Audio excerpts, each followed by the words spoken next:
If you lost a loved one, there is a way that you can bring back a loved one after death. I wouldn't recommend it, though. Death is final and cheating it always leads to bad results. But you'll want to know anyway. Well, here you go. Go to the cemetery that your loved one is buried in. This only works for those who've been buried, though there's probably another method for cremation or something, but I don't know it. Make sure that you take the one material object that is most important to you with you.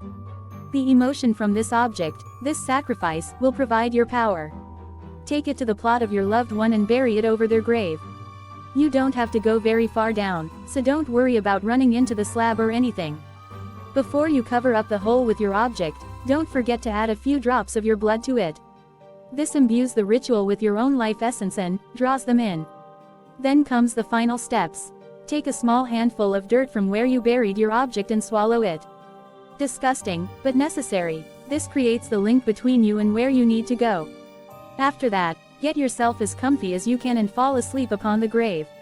If everything was done correctly and you get a bit lucky, you'll awaken to find yourself standing at the gate of the graveyard. It will be dim, foggy, and you'll notice a lack of color in this drab place. You'll also see that there seem to be people wandering around the gravestones. Exactly how many and what they'll look like will depend on the cemetery you went to, but I've never heard of a location not having at least a few dozen of them wandering around. Whatever you do, stay away from them.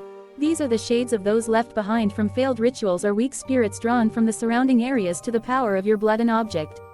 Even if you recognize some of them, do not go near them. They're little more than instinct now and desire one thing above all else, life. They want another chance to live and crave nothing more, even if the shade's mind is so far gone it doesn't even recall why. And if one catches you, it will try to steal that life away from you. They may notice you, they may not. If they do, evade them. It shouldn't be too hard as their reflexes and control are not nearly as sharp as they used to be. Avoid them and look for your loved one. The person may be at their grave or wandering the walkway. You may even find them hiding, terrified of the scene before them.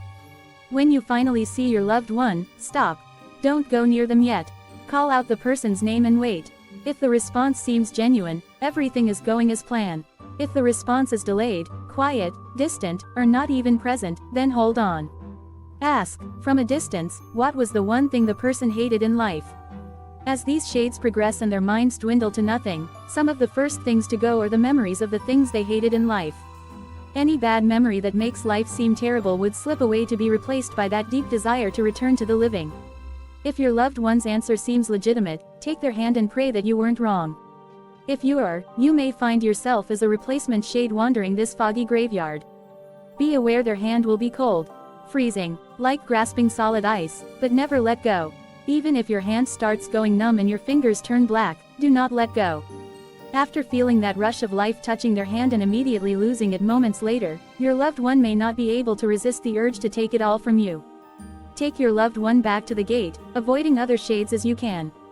More may notice you now as your living body is connected to their realm via your lost loved one. Be quick, be decisive, and do not let go of your loved one's hand. Should you make it and step through the gate of the cemetery, you'll find yourself back in the living world. However, this time your loved one will have rejoined you at your side, still clutching your hand. To the rest of the world, it will just seem like your loved one went on a long trip somewhere and recently came back.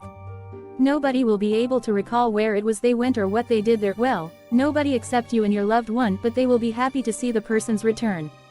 After this, I suggest that you never stay in one place too long. Keep moving, keep roaming. The more random your journeys, the better. The moment you start to see the sickly, pale look come across your loved one's face or the bit of decay that might start forming on your skin, move.